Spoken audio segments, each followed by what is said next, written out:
Unit 3, Part 6. So, process scheduler. We have seen some part of the process scheduler in the previous lecture.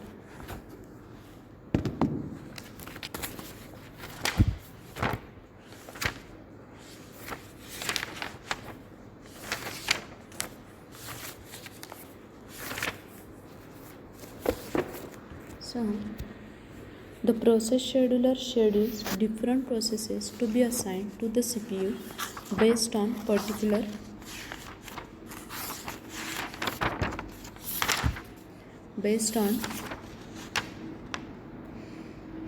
scheduling algorithms.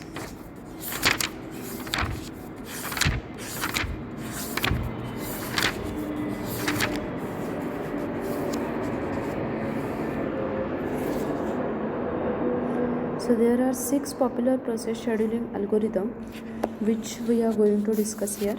So first come first serve scheduling, shortest job next scheduling, priority scheduling, shortest remaining time, round robin, and multiple level queue scheduling. So we have seen these in short in the previous lecture. Here we will see all these in detail. So CPU scheduling algorithm deals with the problem of deciding which of the processes in the ready queue to be allocated the CPU. The scheduling algorithm can be classified into two categories: preemptive scheduling and non-preemptive scheduling. So in preemptive scheduling, CPU can be taken away from the process and the process can be temporarily suspended due to request for input-output and the time slab is over. And non-preemptive scheduling, a process runs to its completion. Once a process has been given the CPU cannot be taken away from that process. So the non-preemptive algorithms are simple and easy to implement. These algorithms are not suitable in multi-user environment.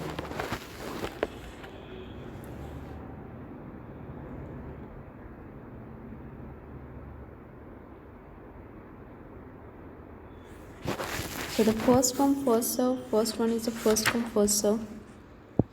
These algorithms are either non-preemptive or preemptive.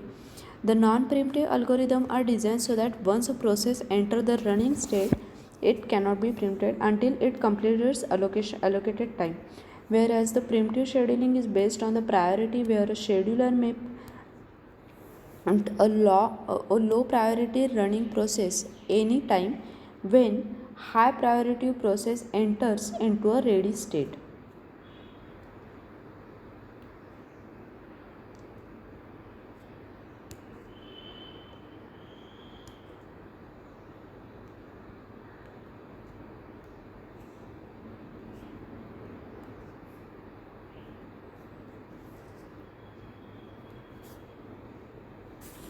So the first come first serve scheduling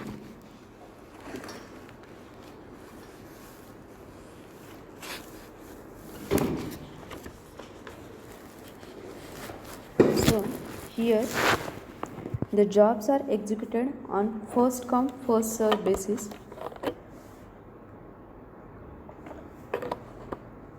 It is non-preemptive preemptive scheduling algorithm.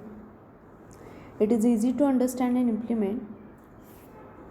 Its implementation is based on first come first FIFO, that is first in first out queue. The poor in performance as average wait time is high. So it is a long-term scheduling algorithm. It is one of the simplest scheduling algorithm in which jobs are executed in the order of their arrival. Its implementation involves the maintaining a queue arriving a job. Whenever CPU is free, a new job from ready queue is assigned the CPU. Once the process has the CPU, it runs to completion.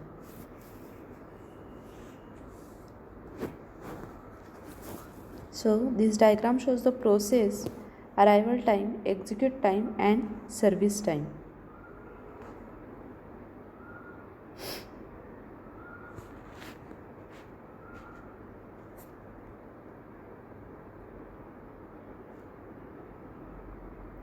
Now here wait time of each process is given here for P0, P1, P2 and P3.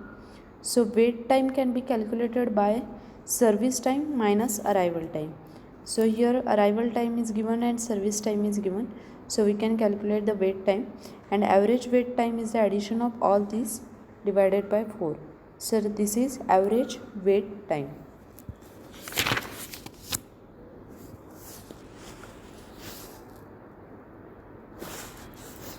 Next is shortest. Before that, conclusion of this FCFS, that is first come first serve, is that this algorithm is simply to implement. This algorithm results in poor performance. The average turnaround and waiting time are quite high.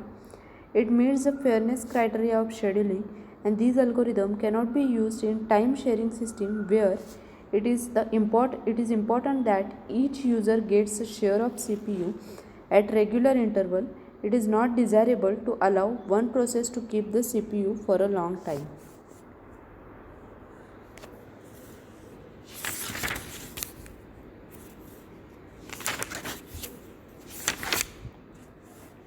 Next is the shortest job next. This is also known as shortest job first, or the SJF. This is non-preemptive scheduling algorithm. The best approach to minimize the waiting time, easy to implement in batch system where required CPU time is known in advance. It is impossible to implement in interactive system where required CPU time is not known, and the processor should know in advance how much time process will take. So in shortest job first, or SJF or SJN, a job with the shortest execution time is selected for execution. If two processes have the same CPU time, the FCFS is used. So this diagram shows the table of process and their arrival time and execution time.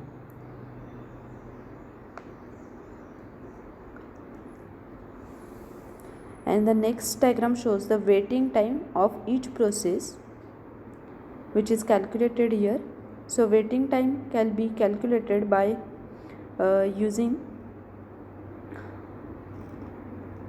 execution time minus arrival time, service time minus arrival time,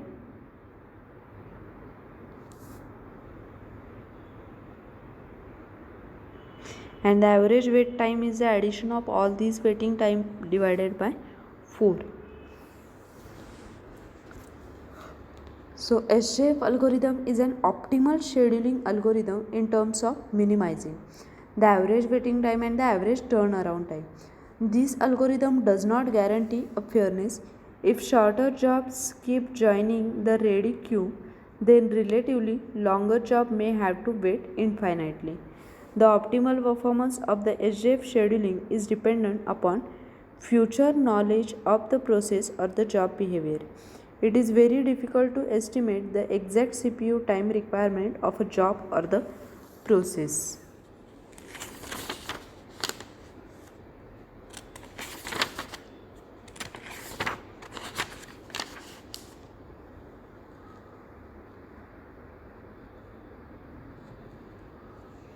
Next is priority based scheduling.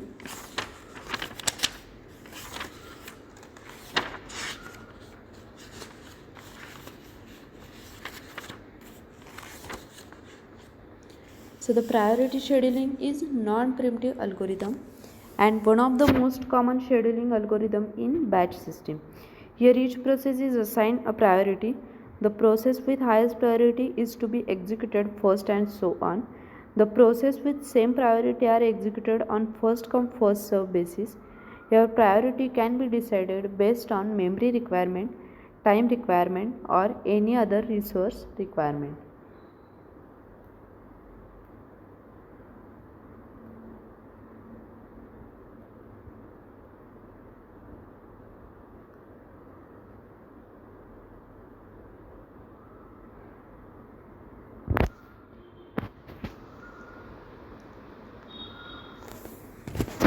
So the priority scheduling is preemptive scheduling method.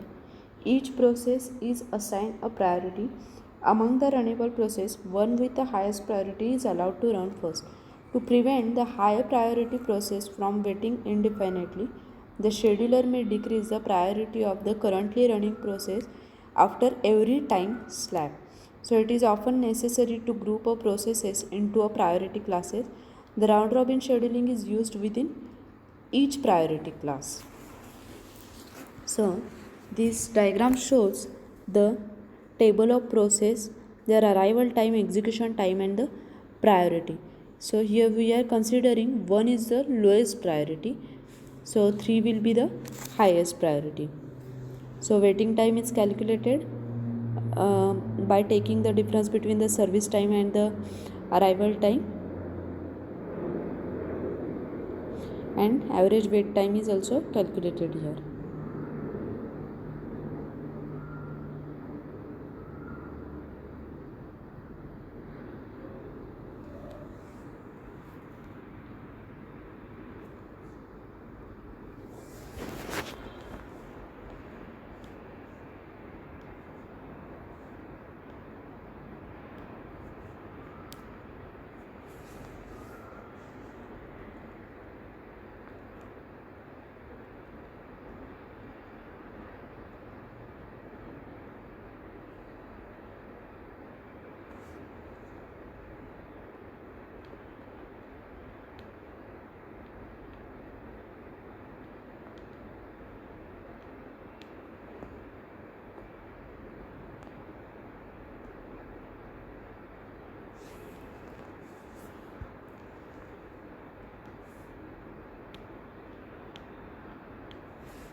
So the shortest remaining time is the primitive version of the SJN algorithm.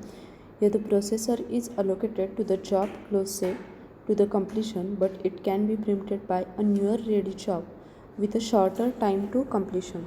It is impossible to implement in interactive system where required CPU time is not known. It is often used in a batch environment where short jobs need to give a preference. Now the next is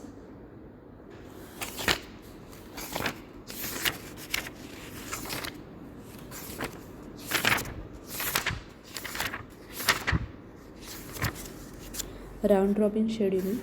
It is a primitive process scheduling algorithm. Here each process is provided a fixed time to execute. It is called a quantum. Once a process is executed for a given time period, it is preempted and other process execute for a given time period. So the context switching is used to save the state of the preempted process. The round robin scheduling algorithm is primarily used in a time sharing and multi-user system. The basic requirement is such a system is to provide reasonably good response time and in general to share the system fairly among all system users. In round robin scheduling, the CPU time is divided into slices. Each process is allocated one time slice while it is running, and a process is given a one time slice at a time for execution. So after the end of time slice, the process goes to the end of ready queue and process from the front of the ready queue is selected for the execution. So time slice is usually 10 to 100 millisecond. Now the setting the quantum too short causes too many process switches and lower the CPU efficiency. So setting the quantum too long may cause a poor performance or poor response to short the interactive request. This round robin scheduling utilizes the system resources in an equitable manner. So small process may be executed in a single time slice giving a good response time, whereas long process may require several time slices and consider and thus be forced to pass through the ready queue a few times before completion.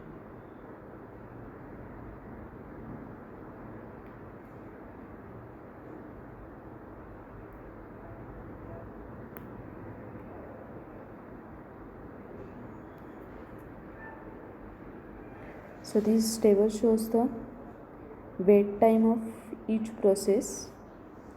So it is divided service time minus arrival time and average wait time is calculated here. Next is the multiple level queue scheduling. So multiple level queues are not an independent scheduling algorithm. They make the use of other existing algorithm to group and schedule jobs with common characteristic.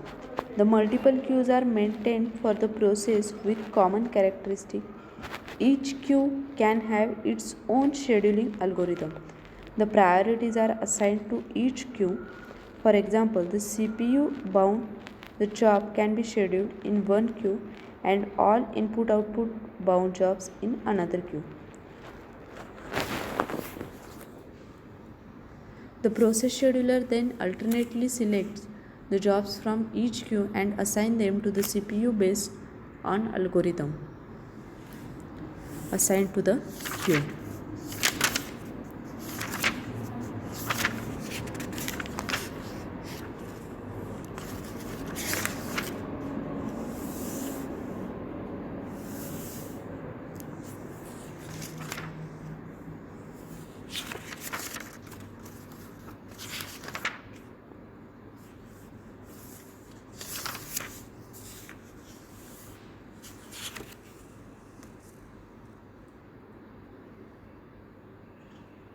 The round robin algorithm requires the three queues, that is wait.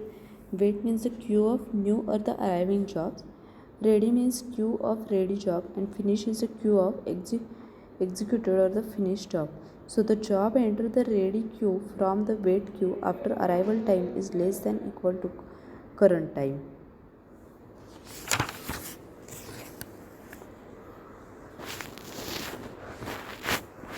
So there is a meaning of various field, that is AT means here arrival time, ST is the CPU time, FT is the finish time, WT is the waiting time, ET is the CPU time which is already given to the process, TAT is the turnaround time, and the SNO is the serial number of each job.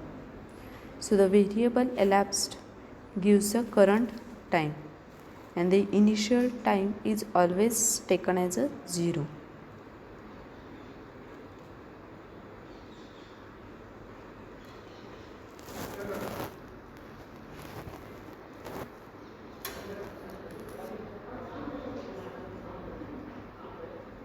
So steps for this is that jobs to be processed are stored in a wait queue or the arrival queue, elapsed is 0. If both wait queue and the ready queue are empty, then we will directly go to the step A. So for every job P in a wait queue, if P at less than equal to elapsed, then P is deleted from the wait queue and inserted in a ready queue. If ready queue is empty, then elapsed is plus slab, and we'll go to the step 2.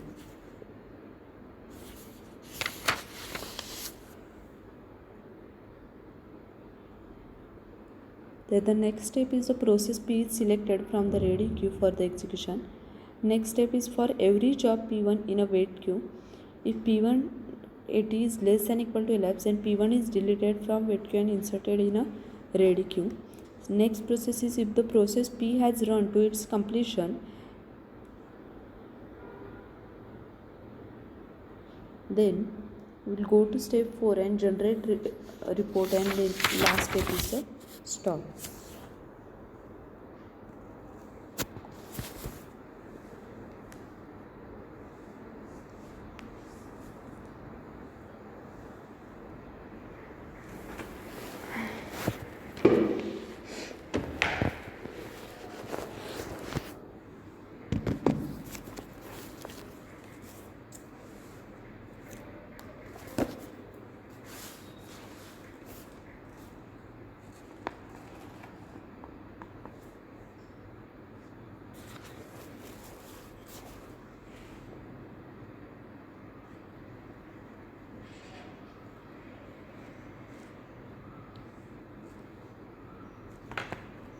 So this is all about the scheduler, and